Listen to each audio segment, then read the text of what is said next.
Hey, what's up everybody? So we're going to show you how to mobilize the hips a little bit in frontal plane. So we got two of these athletes here, right leg down, so we're going half kneeling position.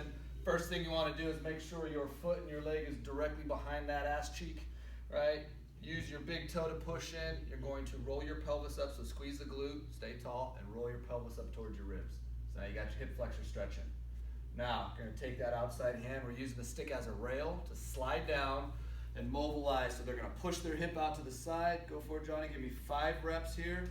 So you're putting a little bit of pressure into the stick so we can get those tissues all fired up, and you're using it as a guide and a rail to go in, mobilize hip, adductor, and those slings, those oblique slings, as you're moving through there. So it's going to give you a place to go. You're trying to reach towards the end, so make sure you give yourself enough room. If you started too close, you can always just slide the stick out further. So in 5 reps, you're trying to get to your end range. You're pushing down, constant force and a little bit of tension in there.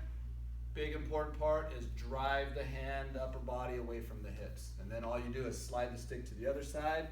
And now we repeat that movement, but go in the opposite direction. So you're going to get a little bit more into the adductors here on both legs, as well as that trunk. So we're opening up your hips and your trunk so you can move better, be freed up. Pretty simple drill. Got the rail. Slide it down, keep contact, and try to push into the stick. So the better you get, you can push a little bit harder. You're not trying to break the stick, it's just enough to light up that whole lateral chain and get those muscles firing so we can own motor control. There you have it. Simple drill.